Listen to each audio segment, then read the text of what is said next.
बीवी के ऊपर इनके वालिद गंदी आंख रखते हैं, हरासमेंट के ऊपर गंदी आंख रखते हैं, तो उनको हरासमेंट करने की कोशिश करते हैं। ठीक है, तो आप मुझे बताएं कि ये इसमें कितनी सदाकत है?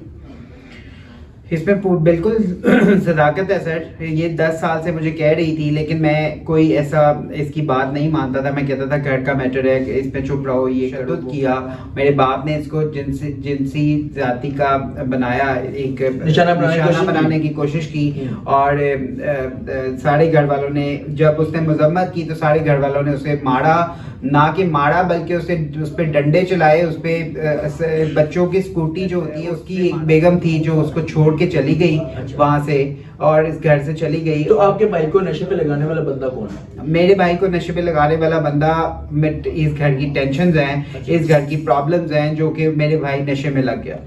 ठीक है, और शदीद नशा वो करता है। और मेजबान अयान सरवर, और आप देख रहे हैं 42 HD TV। नाज़रीन, मेरे साथ एक ऐसे भाई मौजूद हैं जिनकी बीवी के ऊपर इनके वालिद गंदी आंख रखते हैं, हरासमेंट करने की कोशिश करते हैं। बाकी हकीकत इन्हीं की ज़बान जानते हैं। अस्सलाम वालेकुम।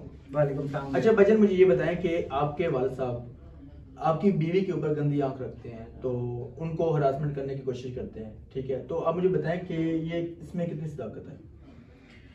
इसमें बिल्कुल सदाकत है सर। ये 10 साल से मुझे कह रही थी, लेकिन मैं कोई ऐसा इसकी बात नहीं मानता था। मैं कहता था घर का मैटर है, इसमें चुप रहो, ये करो वो करो। लेकिन 18 फरवरी को 18 दिसंबर को एक ऐसा वाक़या पेश आया जिसमें मैंने खुद 15 की, और सारे जो थे मेरे घर वालों ने इस पर तशद्दुद किया।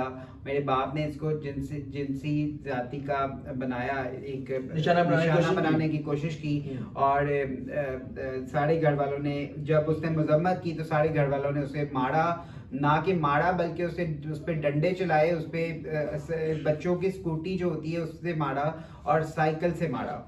और 15 पे पुलिस ने हमें कहा कि अपने बाप के खिलाफ FIR दो। मैंने उस टाइम भी सुलह सफाई से अपने बाप को घर ले आया। ठीक है, आते ही मेरे बाप ने मुझे कहना शुरू कर दिया, अपनी बीवी को वो तलाक दो, नहीं तो मैं तुम्हें घर से निकाल दूंगा, जायदाद से आग कर दूंगा।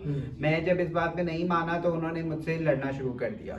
और लड़ते लड़ते उन्होंने मुझसे एक दिन हमारा गुजर गया। तो उसके बाद जब इन्होंने 21 तारीख आई, इन्होंने मुझे बार बार इसी चीज पे फोर्स किया कि इसे घर से निकालो। लेकिन 21 तारीख को इन्होंने एक एप्लीकेशन मुझे डराने के लिए थाने में दे दी कि मैं तुम्हें आग कर दूंगा, मैं तुम्हें ये कर दूंगा, मैं तुम्हारे साथ ज्यादती करूंगा। और मेरी 3 बहनें हैं जो कि तीनों डाइवोर्स हैं, और मेरा एक भाई है, जो बड़ा भाई है, जो वो एडिक्टेड है, वो नशों में रहता है हर टाइम। उसके जो नशा प्रोवाइड करते हैं उनका भी हमें अंदाजा है, सब चीज़ों का अंदाजा है। लेकिन एक दुखी भाई, एक दुखी इंसान यही बात कर सकता है, उसके लिए दुआ ही कर सकता है कि वो अल्लाह ताला उसे इस चीज़ से निकाले। लेकिन बात ये है कि वो उसको भी, उसकी एक बेगम थी जो उसको छोड़ के चली गई वहां से, और इस घर से चली गई। तो आपके भाई को नशे पे लगाने वाला बंदा कौन है?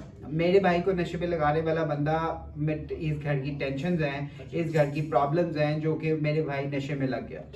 ठीक है, और शदीद नशा वो करता है, और शदीद नशे से अभी उसको एक बहुत सीवियर हार्ट अटैक भी आया है, रेस्पिरेटरी अटैक भी आया है, जो कि वो मसूद हॉस्पिटल में तकरीबन 20 दिन रहा है।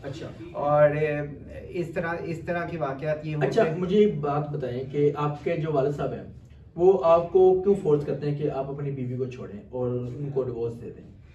इस बात का मुझे अंदाजा नहीं था पहले, लेकिन मुझे अब अंदाजा हो गया है कि उन पे इनकी नजर है, चूंकि इसलिए इस तरह की वो नजर रखते हैं। तो उसकी डिमांड जो थी वो पूरी नहीं हो सकी, तो उसने इस तरह की बातें करना शुरू कर दी कि इसको छोड़ो, इसको मैं अपने बच्चों को निकाल नहीं सकता, कि सड़क पे नहीं ला सकता। तो मैं चीजों को लेके इजीली चलता रहा, मैं हर चीज बर्दाश्त करता रहा। लेकिन ये चीजें जब कंट्रोल में ना आई तो मैं इस मीडिया के सामने आ गया, और मैंने आके अपनी जो सारी दास्तान थी वो आपको सुना दी।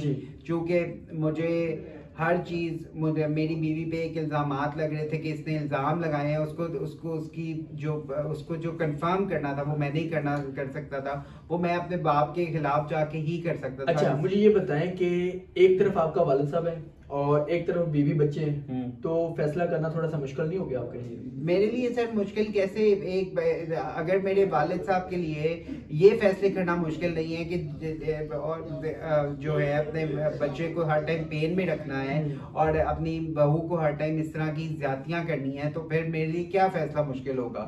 मैं तो अपने बच्चों को देखूंगा कि मेरे बच्चे कहाँ पे कंफर्ट जोन में आते हैं, तो मैं अपने बच्चों को कंफर्ट जोन में लेके आऊंगा, और वही मैं कर रहा हूँ। अब मैं आला काम से एक इल्तिजा करता हूँ कि हमें इंसाफ दिलवाया जाए। हम चीफ ऑफ आर्मी स्टाफ से हम इल्तिजा करते हैं, चीफ जस्टिस से हम इल्तिजा करते हैं कि हमें इंसाफ दिलवाया जाए। चीफ मिनिस्टर पंजाब से हम इल्तिजा करते हैं कि हमें इंसाफ दिलवाया जाए और इस माशरती गंदगी को ख़त्म किया जाए ताकि हर किसी की बहन बेटी महफूज हो जाए।